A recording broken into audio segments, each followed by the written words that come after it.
now notice this. So whenever we ask a question, well, what about the people that's not going to understand? He said, now the wrath of God, read Romans 1:18, you're going to understand. I'm going to show my invisible attributes, right? Now, I want to show you something here. Listen, because it says you are without excuse. Go to verse 21. He says this, because you knew God, so he showed himself to you, and you were clear about it. You knew it was God. But let me show you this. You want to know the queen of all emotions and the queen of all activities that leads you to all kinds of debauchery. You want to know the thing you don't want to deal with, because if you get into that, man, you're going to go downhill fast. This is the one spiritual disease you don't want. This is the one line you don't want to go down. This is the one apple you don't want to bite off of. This is the poison apple. Now, anybody want to know what the poison apple is? Nobody wants to know. All right. Well, anybody on this side want to know what the poison apple is? All right, somebody on this side, because this side over here is.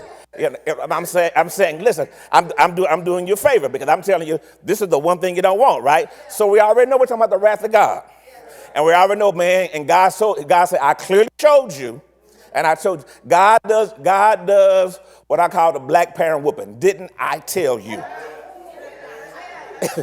I'm making sense. Now, I've never been a white parent, so I don't know. Maybe it's the white parent whooping. Maybe it's the Hispanic people. But I know it's a black parent whooping. Didn't I tell you? So he said that in verse 18, right? So he says this. So now, because verse 21, you knew God, right? But the problem is you didn't glorify him as God. Nor were you thankful. You didn't acknowledge me, and you were not thankful. And because you were not thankful, now after this, y'all, it goes downhill fast. It says because you weren't thankful, then you became fueled in your thoughts. The incorruptible, worship the Creator, the vile passions. It's like wait a minute. So if I was thankful, I wouldn't have rolled down this hill. That's good, Dr. Moody. That's good. But ingratitude allowed me to roll down a negative hill with God and then I got worse and worse and worse, because the minute I had the lack of gratitude and the lack of the ability to be thankful, the minute I figured out that I don't appreciate who God is and what he did, then I started trying to find out, then that put me on the hedonistic treadmill. Then that put me on the thing where I don't like what you did, so now I got to find a way to make me happy and to satisfy all my issues. Am I making sense? Being unthankful actually puts you on this pathway into hedonism. Because the minute you stop appreciating what God did, then you start trying to figure out how you can make your life better. And you start trying to figure out how to improve your life, how to make yourself happy, how to meet your needs, how to pay your bills, how to do everything. The very second you move into unthankfulness, then your spiritual life goes to hell in a handbasket. Am I making sense? Now, it says this. So listen. This argues, or Romans 1:18, Romans 1:21 argues this, that everybody, no matter who you are, has the ability to be thankful. Because it says you knew better. I made myself known to you, and your problem, I made it clear. And the problem was you didn't want to glorify me, and you were unthankful. And then after that, we just went to hell in a handbasket real fast. Am I making sense? Somebody say that being thankful is important. So notice, so when we look at Romans 1:18-32, God says this: God indicts the entire human race because you did not respond with gratitude. And because you didn't respond with gratitude, then you got into all the things you got into. Think about your life. Think about where you are, and even think about your struggles. Think about your struggles, your passions, your issues, your isms, your whatever you want to call them. And if you think about them, at some point it was you were dissatisfied with what God had given you. And you decided that you needed to experience, figure out, get it on your own. And a lot of things you got on your own, now they got you. You start down the line and listen, Dr. Moody, some of y'all look at me like, well, I don't know. What are you always worried about? You always worried about money.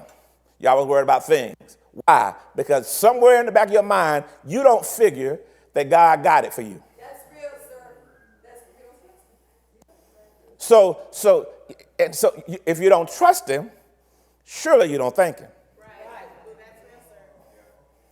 And so I'm sitting around all day thinking about how am I gonna make it? I got 12 jobs.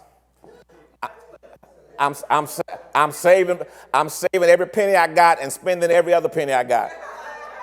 Because I work 12 jobs and then I say I deserve it. So then I blow every penny I get because I deserve it.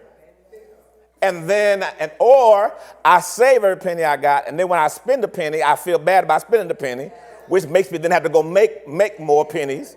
So I can't even enjoy what I spent because I've got to keep filling up my bank, because if I don't fill up my bank, God doesn't have the means to sustain me. And so I get on the treadmill where I've got to work, save so much. Oh, but I deserve something good. Doggone it, I deserve something good. And then I go and I get something good. Then I say, oh, Lord, I done spent the money. So I got to go work,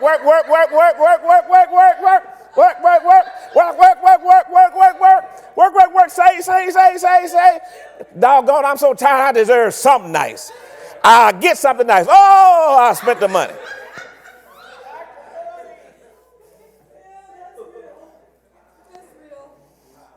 So you can't buy a meal without going, Lord, Jesus, oh Lord, now I got to work 3 more hours because I bought this cheeseburger and fries, and I done broke my budget. Oh Lord Jesus, Lord, am I making sense? Or I'm so stressed out, I just blow it all. So I go 6 months saving everything, and then one day, I blow it all. I just start spending, and I black out. And then I wake up 3 days later with all these Amazon boxes at my door.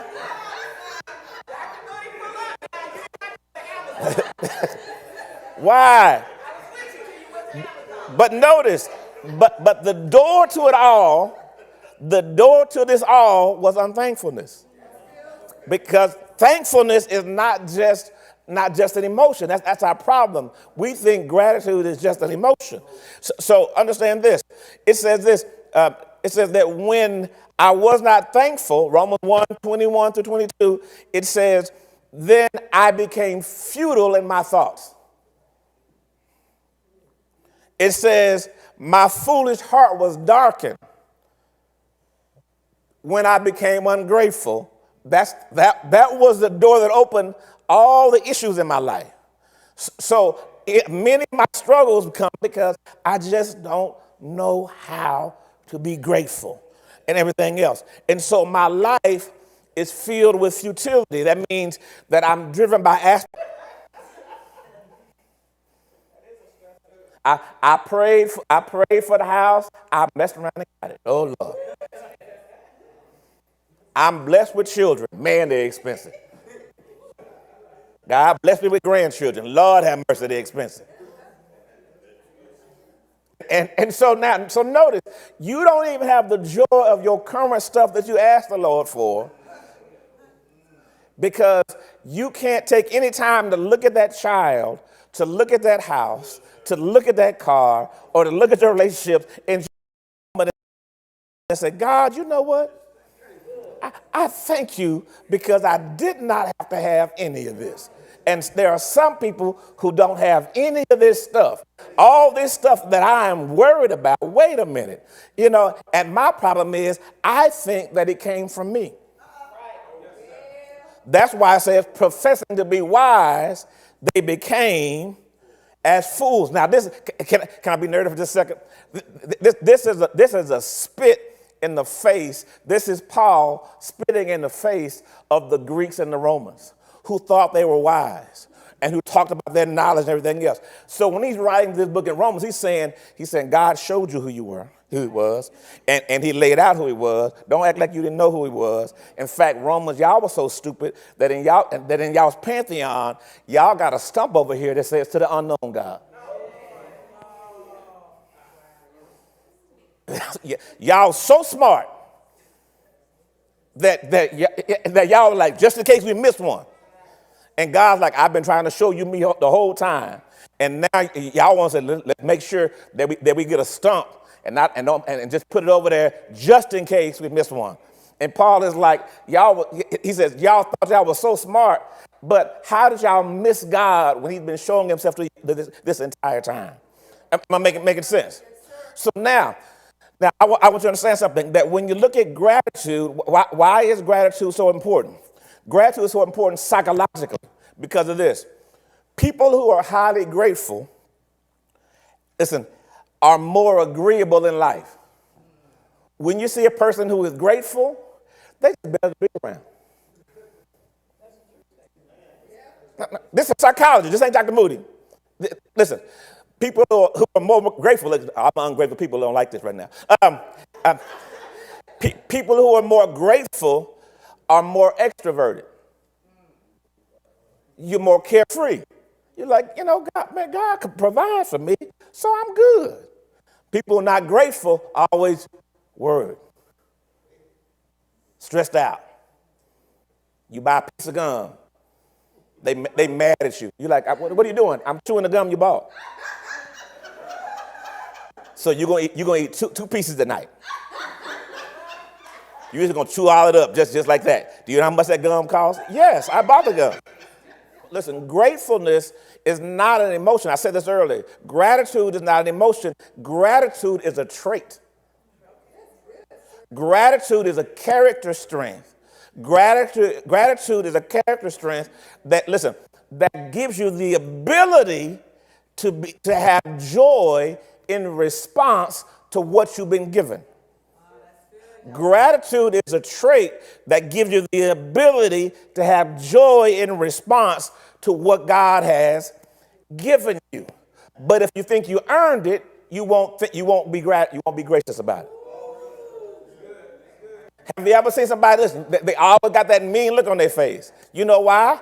They don't have the trait of gratitude. They haven't figured out that God is the one who's supplying them with everything. That's why they always...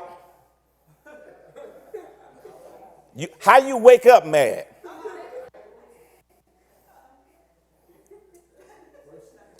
How you always stressed? Always. We're out eating.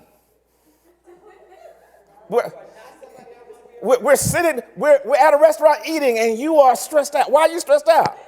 I'm just stressed out. Just look at these prices. You knew it when you came here. The numbers were on the menu. You saw them on there. They're not surprising you. Unless it says market value.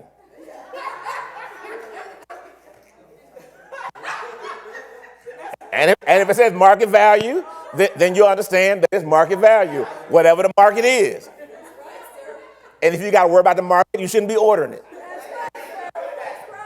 Listen, highly grateful people are more agreeable. They're more extroverted. And listen, they score lower on things like neuroticism. Less attributes of mental illness when you're more grateful. You're least likely to be depressed when you're more grateful. People with high levels of gratitude, get this, have the ability to establish and maintain relationships better. Because, why is this, Dr. Moody? Because here's the deal. You can always look at the person you're with, and you can always pick them apart. You can pick them apart, and you can look at every negative attribute of them. And the question is, you have to choose how you look at a person. That's real, sir. And you can look at them. There they go. Breathing. Just sitting over there. Breathing out heavy in the room.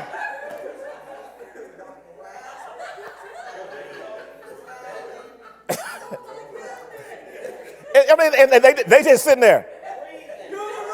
Look at them, just breathing, nostrils off, moving up and down. Now that you've heard the word and you've been blessed, I know that you're ready to move to the second part of worship. What do you say that is, Dr. Moody? What's the second part of worship? The second part of worship is giving. It's time for you to sow. The word has been sown into you, and the Bible tells you that when the word's sown into you, you're supposed to sow back into the word. And whatever you sow, you're going to reap. Listen, I know just like this word bless you, this seed you're about to sow is going to bless you.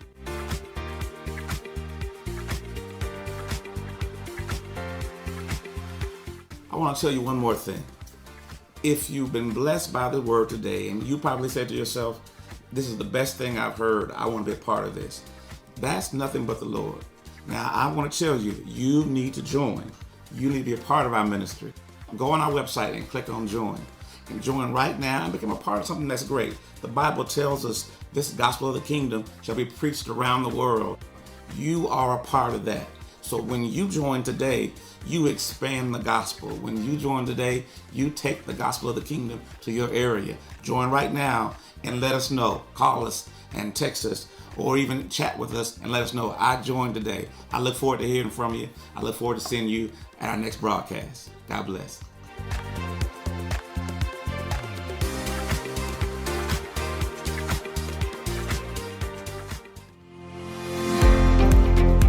Hello, and welcome to the Rock ATX.